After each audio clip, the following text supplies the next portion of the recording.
जय हिंद एवरीवन। तो हम आज इसमें देखेंगे न्यूमेरिकल, जो कि हमारे बेस पे किस पे मैट्रिक्स बेस है, जो कि मैट्रिक बेस हमारे रोबोटिक सिस्टम में बेस है। तो आइए हम क्वेश्चन स्टार्ट करते हैं। तो जैसा पहले क्वेश्चन पढ़ते हैं। क्वेश्चन में क्या दिया हुआ है कि फ्रेम 2 जो है उसको क्या rotated with respect to frame 1। Frame 2 is rotated with respect to frame 1 about x-axis by angle of 30 degree. Position of origin of frame 2 as seen from the frame 1 is something given. Obtain the transformation matrix which desire frame 2 relative to frame 1.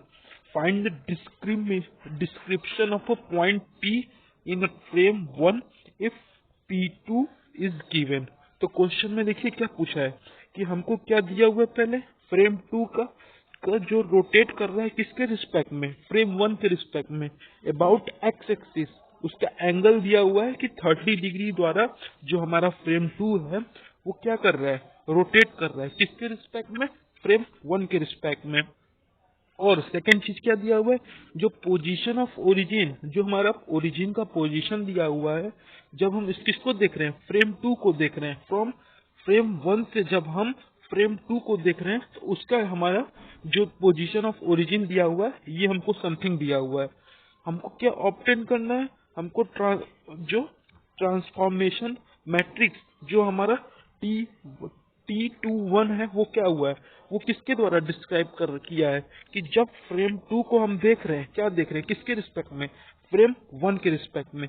अब हमको find क्या करना है, point P find करना है और transformation matrix find करना है। और पॉइंट P क्या है हमारा, जब हम फ्रेम 1 में है, अगर हमको फ्रेम 2 दिया हुआ है तो देखिए इसमें क्या करना होगा आपको, पहले आपको कि आपको जो दिया हुआ है, एक मिनट, यहाँ पे क्या आपको एंगल दिया हुआ है 30 डिग्री, जो हमारा फ्रेम 2 है उसके रिस्पेक्ट में मूव कर रहा है, जिसका हमारा फॉर्मूला क्या होता है, अगर कोई भी हमको फ्रेम निकालना है जब हमारा एंगल दिया हुआ है तो उसका फॉर्मूला होता है, यहाँ पे आप देख सकते हैं, R respect to 2 with respect to 1।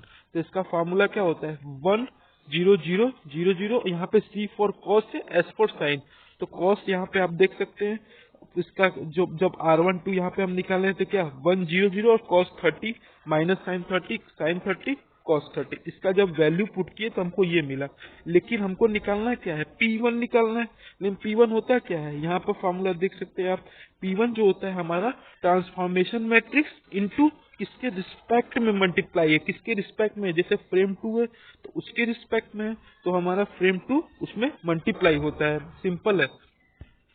एक, हाँ देखिए, उसके बाद जो हमको अब लेकिन ट्रांसफॉर्मेशन मैट्रिक्स निकालना है।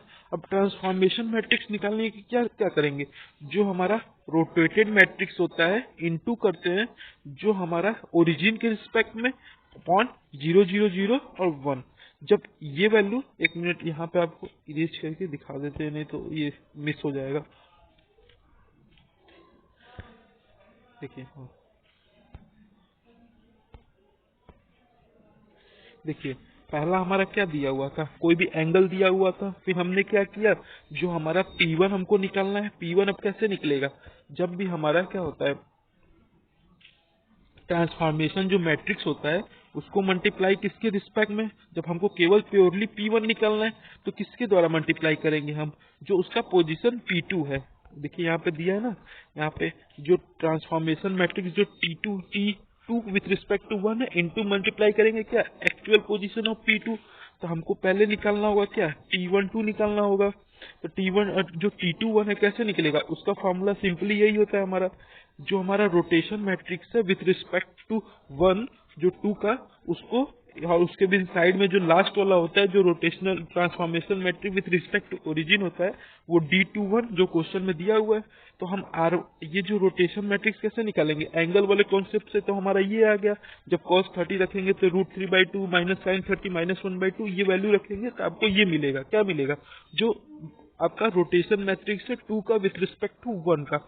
अब इसमें हम सिंपल इस फार्मूला में अब हम रख देंगे, देखिए यहाँ पे, अब इसमें हम रख देंगे जो R12 हमको दिया हुआ था ये, और D12 हमारे क्वेश्चन में दिया हुआ था। देखिए यहाँ पे जो पॉइंट दिया हुआ है ना, देखिए ये पॉइंट दिया हुआ है क्वेश्चन में, और उसको बाद हम इसमें रख दिए, तो हमारा क्या मिला हमको, अब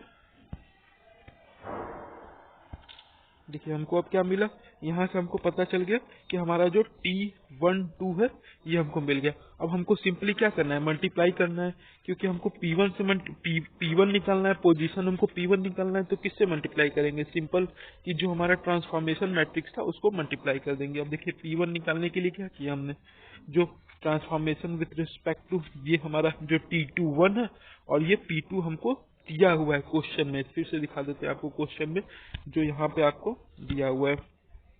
देखिए ये हमारा दिया हुआ है कि एक्चुअल पोजीशन जो हमारा फ्रेम 2 का है वो 212 ट्रांसपोज है। तो अब उसके बाद देखिए क्या हुआ हमारा लेकिन वो देखिए क्या है, ध्यान रखिएगा ये हमारा ट्रांसपोज है। तो अब हमारा ट्रांसपोज को कन्वर्ट करने के लिए बस इसको सीधे सीधे लिख देते हैं। देखिए यहाँ पे जैसे ट्रांसपोज ये दिया है 212, तो उसको सिंपल लिखना है 212, इसका ट्रांसपोर्ट हट जाएगा। तो ये बस चीज हम यहाँ पे कर दिए। फिर उसके बाद क्या किए, हमने सिंपली मल्टीप्लाई कर दिया, तो हमको ये मिल गया आंसर। तो इसमें ये हमारा किसका आंसर मिला, ये हमारा आंसर जो मिला जो डिस्क्रिप्शन पॉइंट है किसका, फ्रेम पी का, इन फ्रेम 1 में। अगर हमको देखिए याद रखिएगा फॉर्मूला एक बार रिवाइज फिर से करा दे रहा है आपका, क्या है कि कोई भी एंगल जब है तो एंगल दिया हुआ है तो वहां से हम क्या निकाले, देखिए सॉरी यहाँ से देखिए कोई भी यहाँ पे हमको क्या दिया था, कोई भी एंगल दिया हुआ था, फिर एंगल दिया हुआ था, वहां से हम रोटेशन उसका मैट्रिक्स निकाल लिए और हमको P1 विथ जो हमको एक्चुअल पोजीशन 1 है वो हमको फाइंड करना है। तो यहाँ पे जो ट्रांसफॉर्मेशन मैट्रिक्स है उसको पोजीशन 2 से मल्टीप्लाई कर दिए, फिर वहां से हमको क्या मिल जाएगा, एक्चुअल पोजीशन P1 का मिल जाएगा। फिर उसके बाद सिंपली इस फार्मूला में रखेंगे, वैल्यू हम आंसर पा जाएंगे। तो ये हो गया क्वेश्चन।